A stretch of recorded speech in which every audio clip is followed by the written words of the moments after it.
BBC Three Counties Radio. Now, if you've been to a cycle shop recently, you may have noticed a lot of empty racks. That's because bike sales have boomed during lockdown. And it's good timing for one company that has just opened an electric bike factory in Milton Keynes. I'm joined by the co-founder of Volt Bikes, James Metcalf. Good morning to you, James. Yeah. Hi, good morning, Andy. How are you? I'm fine and dandy, sir. Is this your experience that demand for bikes has gone up? Yeah, it has. It's gone up significantly. Electric bikes have been going up sort of over the last few years anyway in the UK, but this has really just caused a huge acceleration of bicycles and electric bikes. So it's been quite amazing. For anyone who doesn't know, what is an e-bike exactly? It's exactly the same as a conventional bicycle, except it's got a bit more technology on it, so it can assist you while you're riding. So if you come across a big hill, you can flick the power on and it will literally take you up the hill as if you're still going along a normal flat. So what you can do with them, you can choose your exercise level. So with ours especially, you've got sort of like multiple power settings. So you can ride it with the power off and it's like a normal bike. You can put it on an eco mode, which means it just gives you a bit of assistance. And you can put on a really high power mode if you want. And it's just like, it makes cycling sort of just very relaxing and it can get you up any hill. And so in the sort of Buckinghamshire and the home counties especially, where it can be quite hilly, a lot of people don't cycle, and on an electric bike those big hills outside your house are no longer an issue. They're all becoming the in-thing, aren't they, these electric bikes? Are we a little bit behind the curve in Britain when it comes to them? We are. Not on the technology. The technology is identical across sort of Europe and globally, really. So we're as advanced on technology. But in terms of sort of consumer purchasing, we've been well behind. Like in Germany and Holland, which are known to be the sort of the aforementioned the forefront of cycling, they're already buying more electric bikes than they do conventional bicycles. So okay. In the UK, we're well behind, really. But we've been growing sort of steadily.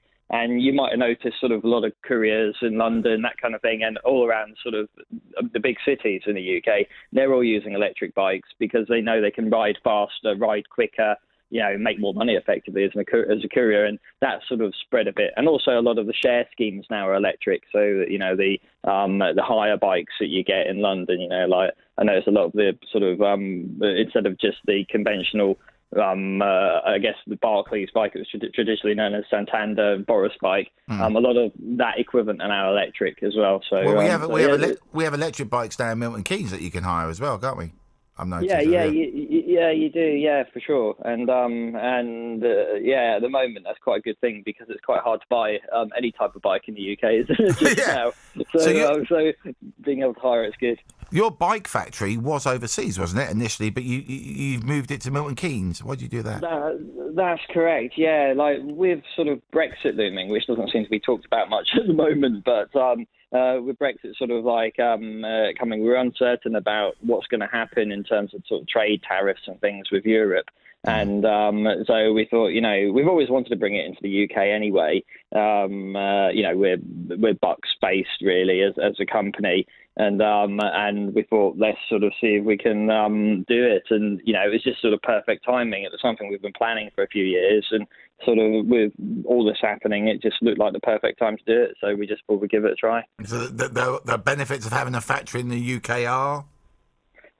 Well, for us, it gives complete control at UK base. So if we come across a problem, for example, we had an issue with a mudguard the other day, which was on quite a few hundred bikes. And when we're manufacturing abroad, it makes it quite a hassle to go and resolve that issue. Whereas prior to sort of delivering the bikes, we just resolved it over on 200 bikes straight away.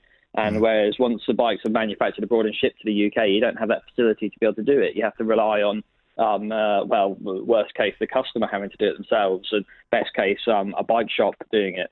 So just like minor things like that make a lot more control, really. And also employing people as well, like it's nice to be able to support the UK economy rather than, say, supporting Poland's economy, which we've been doing while we've been manufacturing out there for quite some time.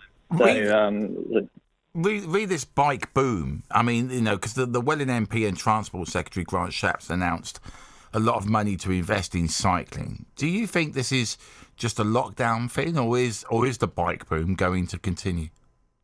I think with the sort of pandemic as it is, I think you've seen cycling has been like you probably noticed yourself, like cycling, just conventional cycling has sort of elevated over the last sort of 5 years. Everyone's becoming a bit of a cyclist as a sort of effort to get back into fitness, and I think it's becoming more popular anyway. I suppose with people stuck in the office quite regularly, as a thing, it has been sort of people looking for new means for exercising. But yeah, I think it is probably going to sort of carry on past this, because I think what's going to happen now is we're going to just see people looking for ways of maybe avoiding like the congestion with, I think everyone's becoming a bit greener, aren't they, as a general greener, but it's area. also, it's expensive. I mean, my last bike was a purple chopper from 1978.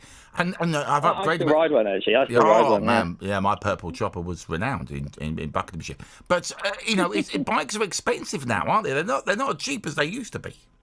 Yeah, it's interesting though. Like, I guess you've got all the buying methods now. Like we do interest-free finance as a company ourselves, but also you've got cycle schemes as well. So if you're an employee in the UK and your employer allows it, you can buy a bicycle tax-free. So the government supports sort of purchases tax-free as well of bicycles, and that's been increased on how much you can get as an employee now as well. So you can buy these bikes spread over sort of a period of 2 years, 3 years, and just pay monthly out of your salary even, which so it's quite a good way of saving, like some people up to 45% on the cost of the bikes. Oh, okay. So there are loads of sort of incentives for buying them, but the reality is if you compare it to, say, travelling on the tube or something, I know we're talking about 3 counties here, but people who do come into London, they travel, you can take a bike on the train into London, or you can just travel around. It does save you quite a lot of money just on your general public transport costs. So over a year, even if you bought one, even if you paid the full price just outright, it would still save you money on your daily commute if you used it instead of your daily commute. James, I appreciate your time and thank you very much for joining us this morning. That was James Metcalfe there, who's the co-founder of Volt Bikes, an electric bike factory and seller in Milton Keynes.